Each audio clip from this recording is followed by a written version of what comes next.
বাংলাদেশে ধনীদের নাম শুনলে আমাদের মাথায় আসে বিশাল বিশাল বিল্ডিং, প্রাইভেট জেট আর কোটি কোটি টাকার ব্যবসা। কিন্তু কারা আসলে দেশের সবচেয়ে ধনী ব্যবসায়ী? তো আজকের এই ভিডিও থেকে আমরা জানবো বাংলাদেশের শীর্ষ 10 জন ধনী ব্যবসায়ীদের সম্পর্কে এবং জানবো তাদের জীবনের গল্প, ব্যবসায়িক যাত্রা আর অবিশ্বাস্য সম্পদের কাহিনী। ভিডিওটি শুরু করার আগে আপনি যদি আমাদের এই চ্যানেলে নতুন হয়ে থাকেন তাহলে রিকোয়েস্ট থাকবে চ্যানেলটি সাবস্ক্রাইব করার। তো আমাদের লিস্টে 10 নাম্বার রয়েছে রাগিব আলী। বাংলাদেশের চা শিল্পের সবচেয়ে বড় নাম হচ্ছে রাগিব আলী।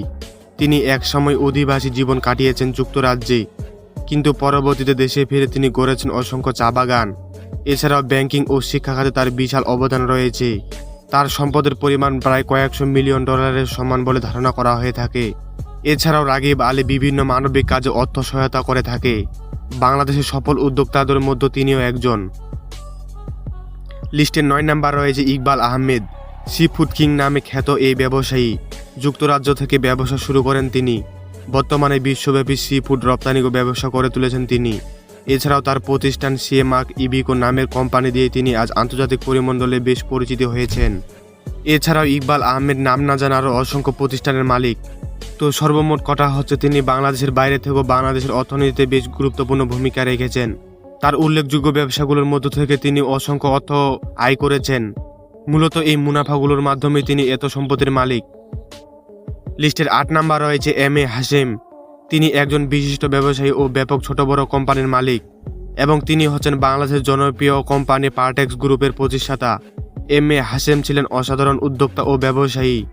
তিনি বিভিন্ন ধরনের ব্যবসা প্রতিষ্ঠান প্রতিষ্ঠা করেছেন। তার মধ্যে উল্লেখযোগ্য হলো তামাক ব্যবসা এবং অন্যান্য অ্যাসেট ব্যবসা। এছাড়াও তিনি টেক্সটাইল, এনার্জি, রিয়েল এস্টেট এবং সবখানে তার অবদান রেখেছেন। বর্তমান দেশ জুড়ে তার ৭০টিরও বেশি কোম্পানি গড়ে তুলেছেন তিনি। এরপর লিস্টে 7 নাম্বার রয়েছে নুরুল ইসলাম বাবুল। তিনি হলেন যমুনা গ্রুপের প্রতিষ্ঠাতা। নুরুল ইসলাম বাবুল ছিলেন একজন অসাধারণ দূরদর্শী ব্যবসায়ী ও অসংখ্য ব্যবসায়ী প্রতিষ্ঠানের মালিক। মূলত বলা যায় তিনি ব্যবসায়ী সব খাতে তার বিচরণ রেখেছেন। তিনি টেক্সটাইল থেকে শুরু করে কনস্ট্রাকশন, মিডিয়া, এমনকি ইলেকট্রনিক্স পর্যন্ত তার ব্যবসা বিশ্বস্ত করেছেন। তো বর্তমানে আজকের বাংলাদেশের যমুনা গ্রুপ একটি জায়ান্ট নাম। লিস্টে 6 নাম্বার রয়েছে ওবায়দুল করিম। তিনি বাংলাদেশের জনপ্রিয় ওষুধ কোম্পানি অরেন গ্রুপের চেয়ারম্যান। ওবায়দুল করিম ফার্মাসিউটিক্যাল থেকে শুরু করে রিয়েল এস্টেট এবং এগ্রো বীজ, এভিয়েশন প্রতিটি সেক্টরে তার অরেন গ্রুপের শক্ত অবস্থান গড়ে তুলেছেন। এই অরেন গ্রুপ ছাড়াও তিনি অসংখ্য ব্যবসায়ী প্রতিষ্ঠানের মালিক। এছাড়াও তিনি ঢাকার মেয়র, হানিফ ফ্লাইওভার আর সিটি সেন্টারের মতো মেগা প্রজেক্টও তার অবদান রয়েছে।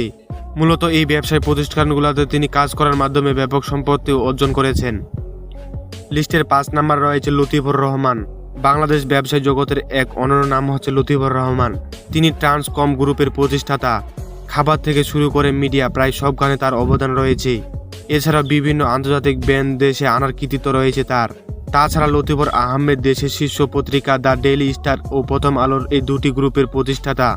ব্যবসায়ের পাশাপাশি সততা, নৈতিকতা আর স্বচ্ছতার জন্য তিনি সবার কাছে আলাদা সম্মান পেয়েছেন।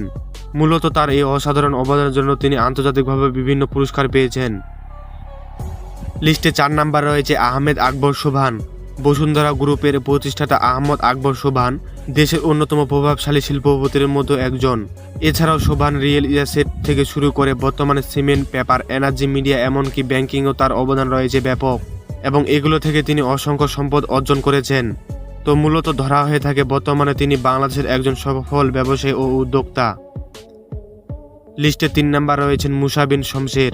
তিনি হলেন ডেটকো গ্রুপ এর প্রতিষ্ঠাতা, যিনি নিজেকে প্রিন্স মুসা নামে পরিচিতি করান। তিনি দাবি করেন তার সম্পদ কয়েকশো বিলিয়নের বেশি এবং উইস ব্যাংকে জমা রয়েছে তার বিলিয়ন বিলিয়ন টাকা।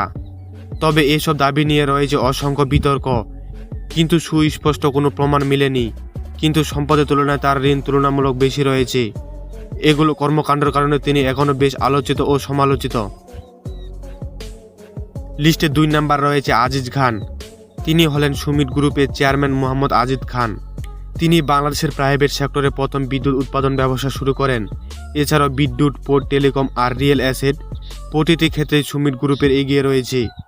এছাড়াও তিনি দেশের বাইরে অসংখ্য ব্যবসা প্রতিষ্ঠান শুরু করেছেন। তো মূলত এগুলো থেকে তিনি অসংখ্য মুদ্রা অর্জন করেছেন, যা দেশের অর্থনীতিতে বেশ গুরুত্বপূর্ণ ভূমিকা পালন করেছে। তাই বলা হয়ে থাকে আজিজ খানকে বাংলাদেশের আন্তর্জাতিকভাবে তিনি একজন বাংলাদেশের সফল উদ্যোক্তা ও গর্ব। লিস্টের 1 নম্বরে রয়েছে সালমান এফ রহমান। তিনি হলেন বেক্সিমফ্লো গ্রুপের প্রতিষ্ঠাতা সালমান এফ রহমান। বর্তমানে তিনি বাংলাদেশের সবচেয়ে ধনী ব্যবসায়ীদের মধ্যে একজন। ফার্মাসিউটিক্যাল, টেক্সটাইল, আইটি, কৃষিক্ষেত্রেও তার গুরুত্বপূর্ণ ভূমিকা রয়েছে এবং সবখানে রয়েছে তার ব্যবসায় প্রতিষ্ঠানের বিশ্বস্ততা। তিনি হলেন সাবেক প্রধানমন্ত্রীর বেসরকারি খাত বিষয়ক উপদেষ্টা ছিলেন। মূলত এই ব্যবসায়ী প্রতিষ্ঠানের মাধ্যমে তিনি অসংখ্য মুদ্রা অর্জন করেছেন, যা বাংলাদেশের অর্থনীতিতে অনেক গুরুত্বপূর্ণ ভূমিকা রেখেছে। তাই বলা হয়ে থাকে সম্পদ এবং ব্যবসায় প্রভাবে তিনি বাংলাদেশের ব্যবসায় জগতের শীর্ষে রয়েছেন। তো এই ছিল বাংলাদেশের সবথেকে ধনী 2 জন ব্যবসায়ী। কারো যাত্রা শুরু হয়েছে খুব সাধারণভাবে এবং কারো যাত্রা বিতর্কের মাধ্যমেও শীর্ষ হয়ে উঠেছে। এদের মধ্য থেকে আপনার পছন্দের বা সাফল্যের অনুপ্রেরণামূলক উদ্যোক্তা ব্যবসায়ীকে তা অবশ্যই কমেন্টে জানাতে ভুলবেন না এবং ভিডিওটি ভালো লাগলে অবশ্যই আমাদের এই চ্যানেলটি সাবস্ক্রাইব করবেন।